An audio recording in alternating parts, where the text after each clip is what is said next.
Well, I come from a family with an extensive history of breast and ovarian cancer going back even 4 generations.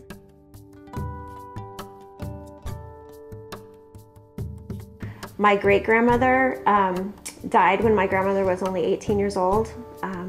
They didn't call it ovarian cancer back then, but in hindsight, with the knowledge we have now, we're almost certain it must have been. And then my grandmother had breast cancer at age 48, and she fought it for many years, and then she passed away when I was only 4. My mom's sister, my aunt, got breast cancer at age 36, and she fought it and passed away when her daughter was only 16. So lots of early onset cancers and very young female deaths in my family, and I really just grew up with this cloud of just knowing someday I would get breast cancer. I mean, in my mind there was not a doubt.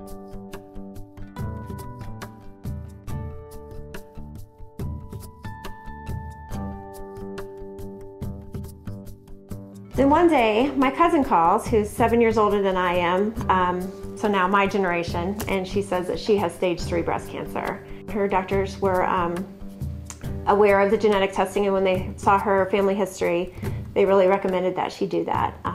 And that was when they discovered that she had the BRCA1 mutation.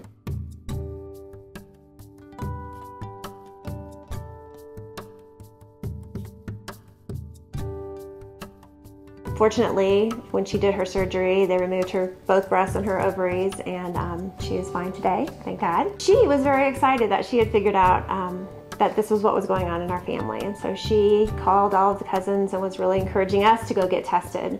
However, I was in my early 30s, and upon learning, the recommended treatment was double mastectomy and ovaries removed, that was just really hard for me to hear. I didn't want to know what my results were unless I was ready to act on that and do the surgeries, and I was very far from feeling ready to do that. So honestly, I did nothing with that information.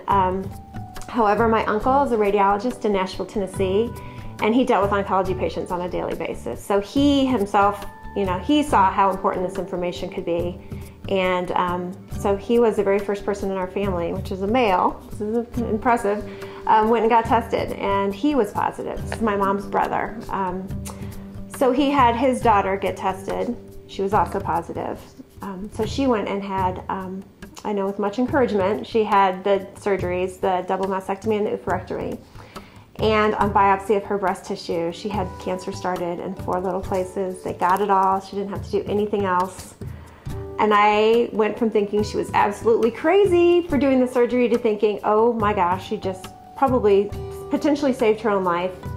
And that just blew me away.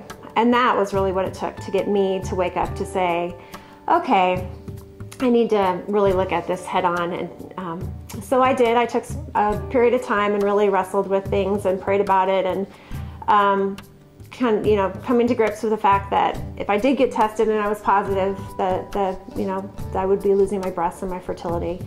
But I did get to that point where I was ready to be tested, and honestly, that was the hardest part for me, was getting to that point. And then once I got to the point of that, I had just amazing peace with the rest of the process, which was really cool. So I went and got tested, and I too was positive for the BRCA1 mutation.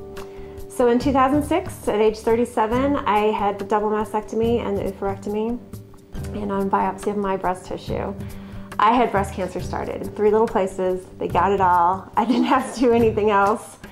I had DCIS, which ductal carcinoma in situ is stage 0, but I was grade 3. The very next step would have been invasive breast cancer.